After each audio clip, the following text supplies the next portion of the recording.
He actually could just be happy for these families that were finally having their children back and their wives back and their daughters and sisters. And so that was a wonderful relief. But on the other hand, then they were able to tell us about the torture and torment that is going on there, which brought up, we were already at the ceiling of possibility of anguish and despair.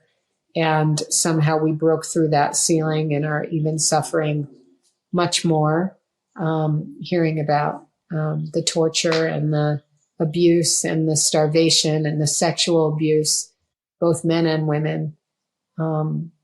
And the unsanitary conditions, which obviously for someone who's had a spontaneous amputation is scary to think about. And that's the world that we now live in.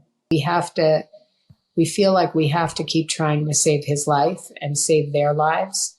And so we try very hard not to just sit, because I think that would actually be the most torturous. We have this excellent team surrounding us that makes sure that we're trying every single thing we can. We don't know what is going to be the thing that flips and helps save them. Look, I know ultimately, and ultimately, it's Hashem, right? And so that's why we're constantly saying, like, please keep davening, please keep saying Tehillim, because you have to storm the gates of Shemayim.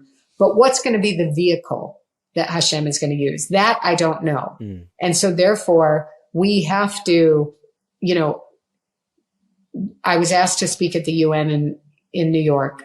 And so I went and did that. I was asked to go meet the Pope in Rome. So I did that. I was asked to speak at the UN in Geneva, and I did that. I was asked to go speak to Elon Musk at the president's house, and I did that. We've spoken to President Biden. We've spoken to Antony Blinken, the U.S. Secretary of State. We've spoken to 25 senators. We've spoken to 7 governors. We've spoken to the war cabinet here. We've spoken to other people in the government here.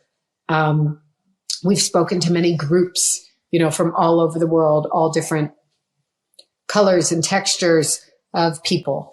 And we don't know what is going to be, like, what is Hashem's plan? What is going to be the thing that helps us get our son back, who was stolen from us? I'm not thinking the way that I normally do. I've been, at a certain point, you're under so much pressure for so long, you stop being who you are. And as I said, I have to be functioning and I have to act like a human so that you want to interview me, or President so-and-so wants to talk to me, or they want me to go talk to the Pope, or they want me to go talk at the UN. Well, I can't do that if I'm laying on the floor in the fetal position crying. I have to be functioning. But as I'm talking to you now, I can't describe the emotional, psychological, physical, and mental pain that I'm actually experiencing. Like, I'm speaking to you and it's as if someone is holding a branding iron on my back and I have to pretend that I'm fine. That's what life has been like and what it's like. And so it's this constant battle of don't give in to what you're feeling at the moment. And that doesn't mean that I don't cry and that I don't, break down, but I try to do it and let it out and wipe my face and get up. And, I'm in a race to save his life. Like, I need to move forward. And that's what I'm trying to do every day.